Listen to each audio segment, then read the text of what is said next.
Baik, selamat pagi teman-teman sekalian. Jadi pada pertemuan ke-8 ini kita akan membahas tentang alokasi biaya departemen pendukung, alokasi biaya bersama, dan alokasi dari pendapatan. Jadi pada bab ini tujuan pembelajaran kita yang pertama itu ialah menjelaskan definisi departemen pendukung, kemudian menjelaskan metode alokasi biaya departemen pendukung. Yang ketiga itu menjelaskan metode alokasi biaya multi-departemen pendukung. Keempat itu menjelaskan metode alokasi biaya bersama atau sering disebut dengan common cost, dan menjelaskan metode alokasi dari pendapatan. Jadi yang pertama itu departemen pendukung ini dia mendukung kegiatan dari departemen operasional. Nah, bukan contohnya, jadi departemen pendukung ini dia bisa dibilang departemen jasa, yang mana dia itu mendukung departemen operasional, dalam hal ini merupakan atau biasanya itu departemen kegiatan produksi. Jadi contohnya untuk departemen pendukung itu ialah sistem informasi. Departemen sistem informasi, kemudian untuk contoh dari departemen operasional itu ialah departemen perakitan, yang mana supportnya itu dalam hal departemen informasi ini dia menyediakan aplikasi yang mana digunakan oleh departemen perakitan untuk kegiatan produksi. Jadi bagaimana alokasi departemen pendukung ini? Jadi ada dua. Yang pertama itu alokasi berdasarkan tarif tunggal dan alokasi berdasarkan tarif ganda. Yang mana tarif tunggal itu tidak membedakan antara biaya variabel dan biaya tetap. Atau bisa dibilang, satu tarif ini berlaku untuk semuanya.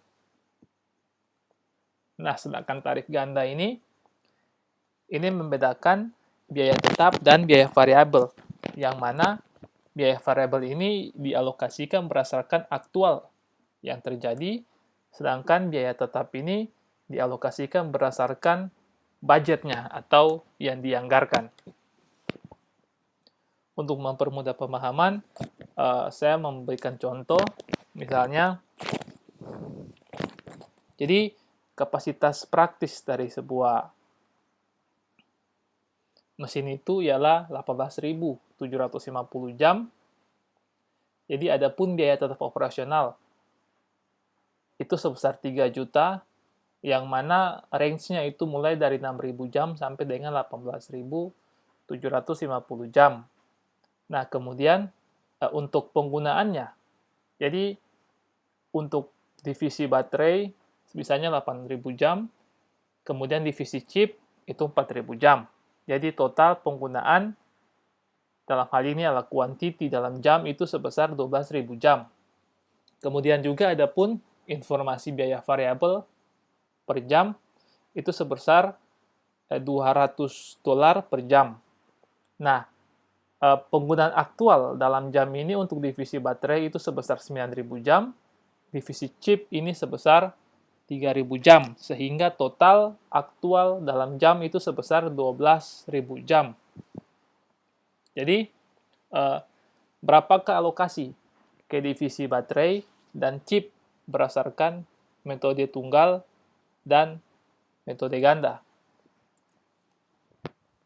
Jadi pada alokasi berdasarkan permintaan untuk metode tunggal ini, jadi yang pertama itu kita ketahui bahwa anggaran yang digunakan itu, atau penggunaan anggaran, itu sebesar 12.000 jam, jadi total budget atau total anggaran itu diperoleh dari 3 juta US dollar ditambah dengan 12.000 jam dikalikan dengan $200, yang mana ini merupakan tarifnya, seperti yang diketahui di contoh.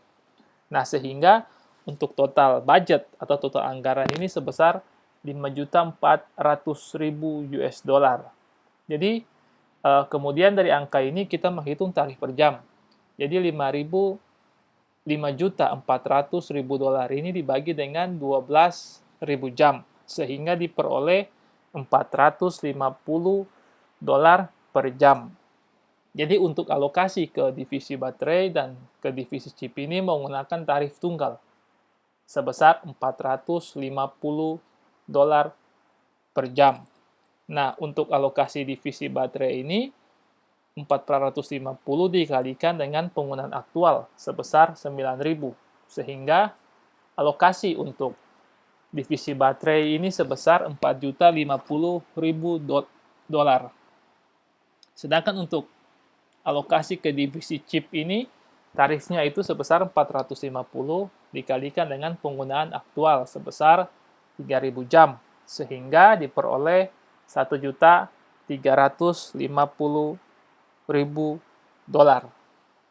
Nah, jadi ketemunya itu $5.400.000. Ini sama dengan total budgetnya atau yang dianggarkan. Nah, kemudian untuk tarif ganda ini yang membedakan ialah dia memisahkan antara tarif biaya variabel dan tarif biaya tetap. Jadi tarif biaya variabel ini sudah diketahui di soal sebesar $200 per jam, sedangkan tarif biaya tetap ini diperoleh dari $3 juta dibagikan dengan anggaran penggunaan. Dalam hari ini 12.000 jam, sehingga diperoleh $250 per jam. Nah, untuk alokasi divisi baterai ini, untuk biaya variabel ini sama dengan tarifnya sebesar $200 dikalikan dengan penggunaan aktualnya, itu sebesar 9.000 jam. Diperoleh $1.800.000. Kemudian untuk biaya tetap, ini sebesar 250 dikalikan dengan anggaran sebesar 8.000 jam. Maka diperoleh $2 juta. Kemudian untuk alokasi divisi chip, ini biaya variabel itu 200 dikalikan dengan 3.000 jam. Ini berdasarkan aktualnya. Itu sebesar $600.000. Dan untuk biaya tetap, ini tarifnya sebesar 250 dikalikan dengan 4.000 jam. Sesuai dengan yang dianggarkan. Maka ketemu $1 juta. Sehingga diperoleh total untuk alokasi divisi baterai dan alokasi divisi chip ini sebesar $5.400.000.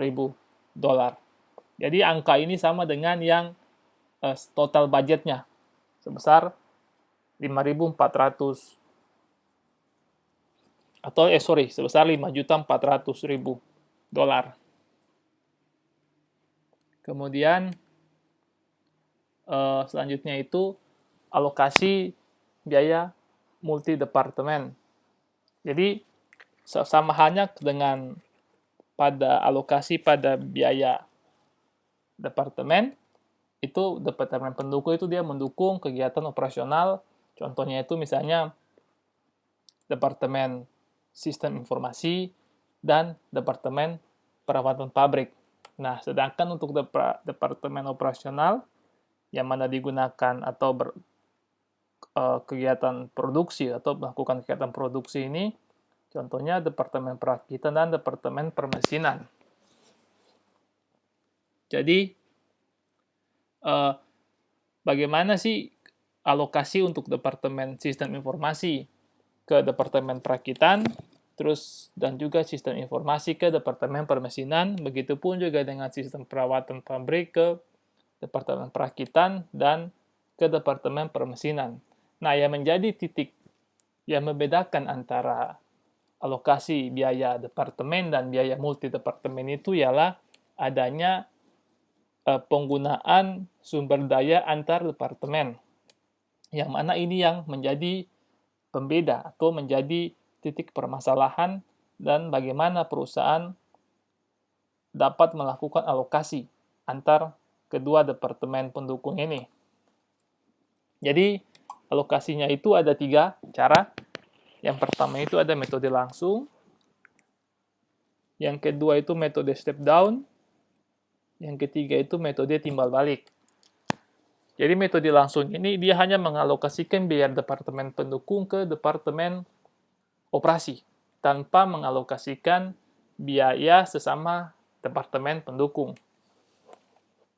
Kemudian untuk metode step down ini mengalokasikan biaya departemen pendukung ke departemen operasi dan juga mengalokasikan sesama departemen pendukung berdasarkan konsumsi persentase sumber daya terbesar dari antara departemen pendukung. Kemudian metode timbal balik itu mengalokasikan biaya departemen pendukung ke departemen operasi dan sesama departemen pendukung. Langsung saja contohnya itu, misalnya, jadi ada 2 departemen pendukung dan 2 departemen operasi, yang mana untuk BOP-nya yang dianggarkan untuk departemen pabrik, perawatan pabrik sebesar 6.300.000, kemudian untuk sistem informasi sebesar 1.452.150, kemudian untuk departemen operasi, bagian permesinan sebesar 4 juta, dan perakitan sebesar 2 juta, sehingga total anggaran BOP itu sebesar 13.752.150. Nah, kemudian ada perawatan pabrik ini digunakan oleh sistem informasi, terus departemen permesinan, dan departemen perawatan sebesar 4.000 untuk sistem informasi, 6.000 untuk permesinan, dan 10.000 untuk perakitan. Nah, adapun dipersentasekan itu 20% untuk sistem informasi, 30% untuk permesinan, dan 50% untuk perakitan. Kemudian untuk sistem informasi ini digunakan juga dalam perawatan pabrik. Itu sebesar 500 jam komputer, kemudian untuk departemen permesinan itu sebesar 4.000 jam komputer, dan untuk departemen perakitan sebesar 500 jam komputer. Sehingga untuk persentasenya itu 10% pada perawatan pabrik, 80% pada departemen permesinan, dan 10% pada perakitan. Jadi, dari soal ini ditanyakan bagaimana pengalokasian biaya departemen pendukung ke departemen operasi dan antar sesama departemen pendukung. Jadi, untuk metode langsung ini, kita mengalokasikan hanya pada departemen operasi. Nah, kita bisa lihat bahwa untuk 6.300.000 ini, untuk dikonsumsi oleh departemen permesinan itu sebesar 2.362.500. Ini diperoleh dari 6.000 dibagikan dengan 16.000 dikalikan dengan 6.300.000, maka diperoleh 2.362.500. Kemudian untuk perakitan ini sebesar 10.000 dibagi dengan 16.000 dikalikan 6.300.000, maka diperoleh 3.937.500. Jadi kenapa ini 6.000 dan 10.000 dibagikan 16.000 ini? Karena kita tidak menghitung konsumsi yang digunakan oleh departemen pendukung. Jadi kita hanya menghitung konsumsi yang digunakan hanya pada departemen operasi. Seperti itu. Nah, kemudian untuk sistem informasi, ini dialokasikan 1.452.150 ke divisi permesinan dan perakitan, yang mana divisi permesinan ini diperoleh sebesar 1.290.800, yang mana hasilnya itu dari 4.000 jam komputer dibagikan dengan total sebesar 4.500, yang mana 4.500 ini hanya digunakan oleh departemen permesinan dan perakitan. dikalikan dengan 1.452.150, maka diperoleh 1.290.800. Kemudian untuk Departemen Perakitan, ini 500 dibagi 4.500 dikalikan 1.452.150, maka diperoleh sebesar 161.350, yang mana hasilnya untuk konsumsi oleh Departemen Operasi, baik itu antara permesinan dan perakitan, itu sebesar totalnya itu sebesar 13.752.150, yang mana Departemen Permesinan sendiri itu sebesar 7.653.300 dan Departemen Perakitan sebesar 6.098.850. Kemudian untuk metode step down ini, yang mana kita mengalokasikan departemen pendukung ke sesama departemen pendukung berdasarkan penggunaan konsumsi terbesar. Jadi, kita ketahui bahwa sistem informasi ini menggunakan penggunaan perawatan pabrik, dan itu menggunakan porsi sebesar 20% dibandingkan dengan sistem informasi yang digunakan di Departemen Perawatan Pabrik yang hanya sebesar 10%, sesuai dengan keterangan dari soal yang sebelumnya. Jadi untuk alokasi untuk metode step down ini, untuk metode perawatan pabrik ini, kita mengalokasikan sebesar 6.300.000, yang mana untuk sistem informasi itu sebesar 4.000 dibagikan 20.000 dikalikan 6.300.000. Ini kenapa ini berbeda dengan sebelumnya? Ini karena sudah mengikut sertakan adanya departemen pendukung sumber daya yang digunakan. Kalau yang pada slide sebelumnya itu pembaginya sebesar 16.000 karena hanya Departemen Permesinan dan Perakitan, sedangkan pada metode ini pembaginya sebesar 20.000 dikarenakan adanya penggunaan sesama departemen pendukung, dalam hal ini sistem informasi. Jadi untuk sistem informasi ini dia menggunakan biaya sebesar 1.260.000. Kemudian untuk departemen permesinan ini diperoleh dari 6.000 dibagikan 20.000 dikalikan 6.300, itu ketemu 1.890.000. Dan untuk Departemen Perakitan ini 10.000 dibagikan 20.000 dikalikan 6.300 sama dengan 3.150. Jadi untuk sistem informasi ini dari yang dianggarkan itu sebesar 1.452.150, ini sudah ada tambahan dari alokasi Departemen Perawatan Pabrik sebesar 1.260, sehingga totalnya itu sebesar 2.712.150, yang mana angka ini harus dialokasikan ke Departemen Operasi. Jadi pada Departemen Operasi ini untuk permesinan itu sebesar 4.000 dibagikan 4.500 dikalikan 2.712.150 sama dengan 2.410.800.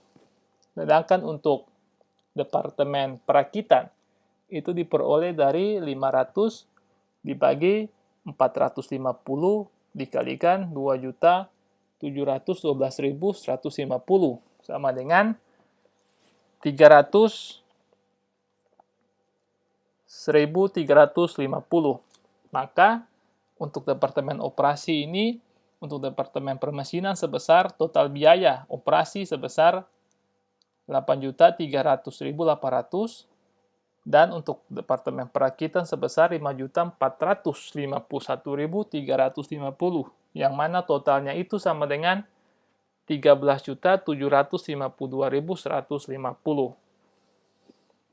Kemudian untuk metode yang terakhir ini ada metode timbal balik atau resiprokal. Jadi, pada metode ini, Departemen Pendukung mengalokasikan biaya departemen ke Departemen Operasi dan juga antar sesama Departemen Pendukung. Jadi, tahapan yang pertama yang harus dilakukan ialah kita harus membuat persamaan. Jadi, perawatan pabrik itu sama dengan 6.300.000 ditambah dengan 10%. Karena 10% ini dikonsumsi oleh sistem informasi. Atau biaya dari sistem informasi ini dikonsumsi sebesar 10% di Departemen Perawatan Pabrik. Dan untuk persamaan untuk sistem informasi ini 1.452.150 ini ditambahkan 20% penggunaan dari Departemen Perawatan Pabrik. Sehingga dengan persamaan ini kita dapat mencarikan nilai untuk sistem informasi sebesar 2.767.500 dan untuk perawatan pabrik itu sebesar 6.576.750. Yang mana untuk perawatan pabrik sebesar 6.576.750 ini dialokasikan ke sistem informasi, dialokasikan ke permesinan, dan dialokasikan ke perakitan.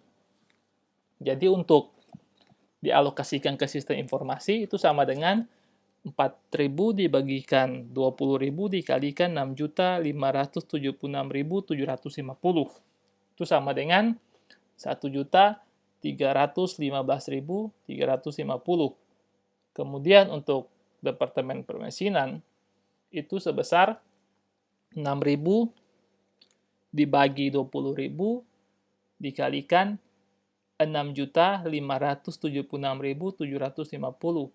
Itu sama dengan 1.973.025.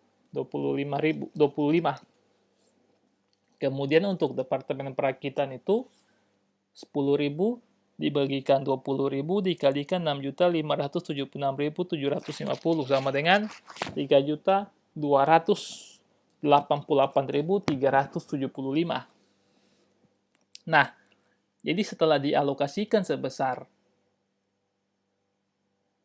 6.576.750, maka diperoleh selisih sebesar 276.750, yang mana nilai ini harus dialokasikan. Nah, tahapan berikutnya itu kita menghitung alokasi dari sistem informasi. Jadi pada awalnya itu sistem informasi memperoleh biaya 1.452.150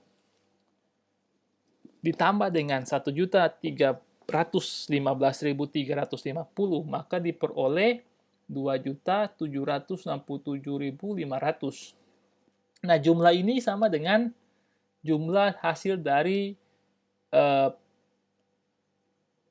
persamaan antara perawatan pabrik dan sistem informasi. Jadi nilai sebesar 2.767.500 ini dialokasikan ke perawatan pabrik, permesinan, dan perakitan. Nah, untuk alokasinya ke perawatan pabrik ini diperoleh sebesar 500 dibagikan 5.000 dikalikan 276.750. Kemudian untuk Departemen Permesinan itu diperoleh 4.000 dibagikan 500 dikalikan dengan 2.767.500. Itu sebesar 2.214.000. Dan untuk Departemen Perakitan itu sebesar 500 dibagikan 5.000 dikalikan 276.750. Itu sebesar 276.750. Nah, sehingga untuk Departemen Operasi ini untuk divisi permesinan total biaya itu sebesar 8.187.025. Dan untuk departemen perakitan itu sebesar 5.565.125, sehingga diperoleh total sebesar 13.752.150. Baik, selanjutnya itu untuk alokasi biaya bersama atau common cost. Jadi, biaya bersama atau common cost ini adalah biaya yang dikonsumsi bersama lebih dari satu produk atau satu departemen atau satu divisi. Atau bisa dibilang common cost ini biaya yang di-share atau bisa dapat dikonsumsi atau bisa dapat di-sharing dengan antar divisi atau antar produk atau antar departemen. Nah, biaya common cost ini relatif lebih murah, dan common cost ini kenapa lebih murah? Karena dikonsumsi bersama atau biaya ini ditanggung oleh lebih dari satu departemen. Nah, dan akan mahal jika produk atau divisi atau departemen ini berdiri sendiri. Jadi ketika mereka berdiri sendiri, ini bukan dinamakan common cost lagi, tetapi sudah menjadi biaya untuk masing-masing biaya objek. Dalam hal ini bisa produk, bisa departemen, dan bisa divisi. Jadi metode alokasinya itu ada dua, metode berdiri sendiri atau stand alone, dan metode incremental. Atau incremental ini artinya itu ada metode tambahan. Jadi metode berdiri sendiri ini mempertimbangkan jika departemen atau divisi atau produk ini berdiri sendiri, sedangkan metode incremental ini ada prioritas utama dan tambahan. Jadi contohnya itu misalnya Soekarno ini merupakan seorang pencari kerja yang berdomisili di Ambon, yang diminta untuk mengikuti interview di Makassar. Jadi harga tiket PP Ambon Makassar itu sebesar 1.800.000. Kemudian beberapa hari kemudian ia diminta oleh perusahaan lain yang di Jakarta untuk melakukan interview. Nah, kemudian harga tiket PP Ambon Jakarta itu sebesar 3 juta. Nah, tetapi Soekarno ini dia memperoleh tiket dari Ambon ke Makassar, ke Jakarta, kemudian ke Ambon lagi dengan total sebesar 4 juta. Jadi, bagaimana sih atau berapa alokasi biaya tiket pesawat untuk interview di Makassar dan di Jakarta? Jadi, untuk metode berdiri sendiri ini, untuk interview di Makassar ini, jadi kita melakukan perhitungan dengan cara 1.800.000 ini harga tiket Makassar, ini dibagikan dengan 4.800.000, yang mana merupakan kombinasi antara harga tiket PP Ambon Makassar dan harga tiket PP Ambon Jakarta. Ini dikalikan dengan harga tiket jika memperoleh rute Ambon, Makassar, Jakarta, dan kembali lagi ke Ambon. Ini sebesar 4 juta. Sehingga untuk interview di Makassar untuk harga tiket ini sebesar 4 juta ini dialokasi untuk interview di Makassar sebesar 1.500.000. Kemudian untuk di Jakarta, interview Jakarta ini diperoleh dari 3 juta dibagikan 4.800.000 dikalikan dengan 4 juta. Jadi alokasi untuk interview di Jakarta ini sebesar 2.500.000. Nah, bagaimana dengan metode incremental atau metode tambahan? Jadi dikarenakan metode ini menggunakan skala prioritas, jadi diumpamakan bahwa interview di Jakarta ini menjadi prioritas utama. Jadi dikarenakan dia menjadi prioritas utama, maka harga tiket PP Ambon Jakarta ini sebesar 3 juta. Kemudian untuk interview di Makassar ini, itu selisihnya dari 4 juta dikurangi dengan 3 juta. Maka untuk interview di Makassar ini dialokasikan sebesar 1 juta. Itulah contoh untuk alokasi biaya common cost. Nah, kemudian untuk alokasi pendapatan. Nah, jadi pendapatan ini merupakan arus kas atau arus masuk kas atau arus masuk aset. Dalam hal ini ialah kas atau piutang. Jadi arus masuk aset yang diterima atas barang atau jasa yang disediakan untuk pelanggan. Nah, jadi ada istilah bundling. Bundling produk ini mungkin teman-teman sering melihat tetapi tidak tahu atau tidak sadar bahwa itulah bundling produk. Jadi bundling produk ini itu mereka menjual paketan barang dengan harga yang gimana ya? Dengan mereka menjual barang A dan barang B dengan harga yang sepaket. Jadi bundling produk ini itu produk yang dijual sepaket dengan produk lain dengan harga yang relatif lebih murah jika dibandingkan produk tersebut dijual secara terpisah. Jadi biasanya kan orang lihat misalnya beli produk A dan produk B itu harganya tertentu. Nah, itu relatif lebih murah jika orang tersebut dia hanya membeli produk A, kemudian dia membeli produk B. Nah, jadi metodenya itu ada dua, metode berdiri sendiri dan metode incremental. Jadi metode berdiri sendiri ini mempertimbangkan jika produk atau jasa ini dijual secara terpisah. Sedangkan metode incremental ini adanya skala prioritas, utama, dan tambahan. Jadi contohnya, toko buku Manise menjual perlengkapan dan peralatan tulis. Jadi harga pensil per buah itu sebesar 2.000, sedangkan harga pulpen per buah sebesar 4.000. Ini toko memberikan promo. Jika kita membeli pensil dan pulpen, itu dikenakan harga sebesar 5.000. Jadi yang ditanyakan, berapakah alokasi pendapatan untuk pensil dan untuk ballpoint pada harga Rp5.000. Jadi, kita menghitung dengan metode berdiri sendiri.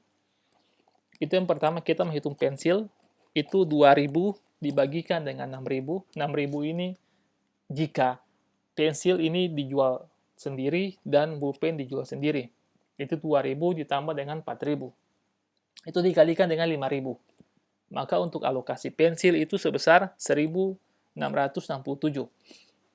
Kemudian dengan alokasi ballpoint itu diperoleh sebesar 4.000 dibagikan 6.000 dikalikan 5.000. Sama dengan 3.333. Jadi itulah metode standalone atau metode berdiri sendiri untuk alokasi pensil maupun ballpoint. Nah, bagaimana dengan metode incremental? Jadi ada prioritas di sini. Yang menjadi prioritas itu ialah ballpoint. Jadi karena akan ballpoint jadi prioritas, ini bukan ballpoint. Ini harusnya pensil yang menjadi prioritas. Maka kita ketahui bahwa harga satuan pensil itu sebesar 4.000. Nah, jadi selisihnya antara 5.000 dikurangi dengan 4.000 ini sebesar 1.000, ini merupakan alokasi untuk ballpoint. Jadi dengan metode incremental ini, alokasi untuk pensil sebesar 4.000 dan ballpoint sebesar 1.000. Sedangkan dengan metode berdiri sendiri, alokasi untuk pensil itu sebesar 1.667, sedangkan alokasi untuk ballpoint itu sebesar 3.333. Baik, itu saja yang bisa saya berikan pada kesempatan kali ini. Kiranya informasi yang saya berikan ini menjadi manfaat dan dapat memberikan kontribusi yang berarti bagi teman-teman sekalian. Terima kasih.